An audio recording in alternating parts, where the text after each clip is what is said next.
Hi everyone. So today I'm going to do a little phonics lesson on adding E and ED to words. So here we have the word tap, and the kids know how to sound this out. They know to say tap. But when we have an E that comes in on the end of the word, what we teach the kids is that E shouts a long way to make a long A, and E goes to sleep, and A says A. Basically, what that means is that when there's an E at the end of the word, it makes this vowel a long sound. And a long vowel says its own name, A, E, I, O, or U. And then we don't pronounce the E at the end of the word. So this word is now tape. It happens with other words too. So here's the word hug.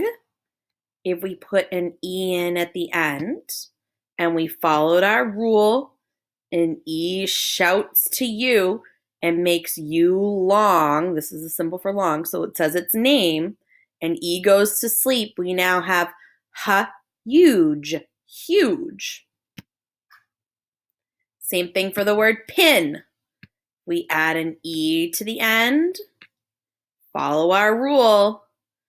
E shouts over to I. He's shouting over one neighbor. And he says I, and E goes to sleep. So now the word is pine. We also have the word hop. We add an E to the end of the word hop. E shouts over his neighbor, and he makes the vowel say O. It's really important. So this is the word hope, sorry. It's also really important that kids know that if there are two consonants here. So for instance, if I had the word kick, if I added an E to the end of this word, E cannot shout over two neighbors. That just doesn't happen. He can't shout over two neighbors. He can only shout over one neighbor. His voice isn't loud enough. So if there was an end at the word, E at the end of this word, it would be something like kicka or kicky. So this does not work. We're only talking about when he shouts over one neighbor. But this takes us into adding ED to the end of the word. So if you remember a minute ago, we had the word tap and we changed it to tape. If I add an ED to the end of this word, E is still there.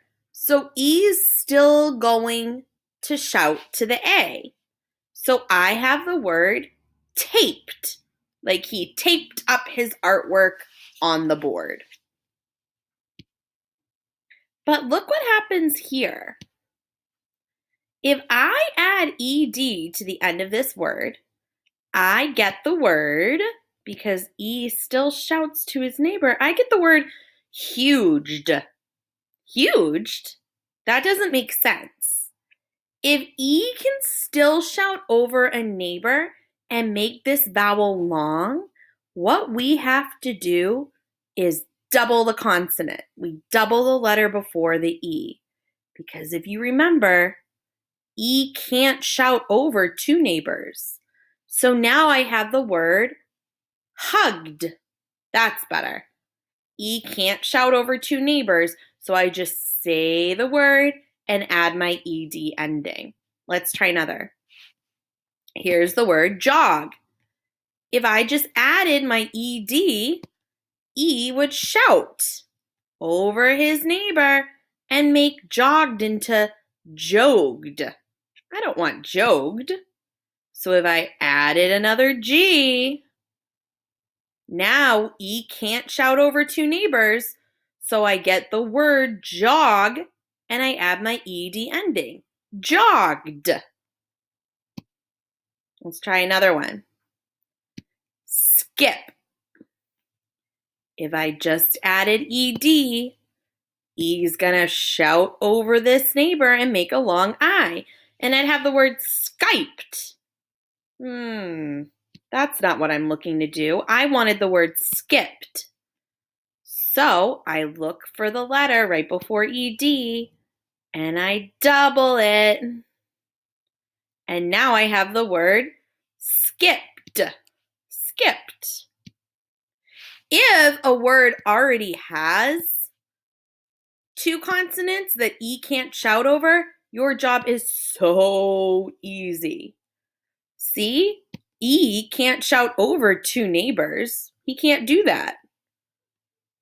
So, this word is kicked.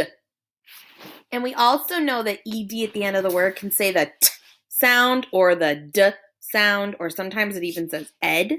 So this is kicked. Here's another word. If we look, we can see that next to the E, there's two consonants.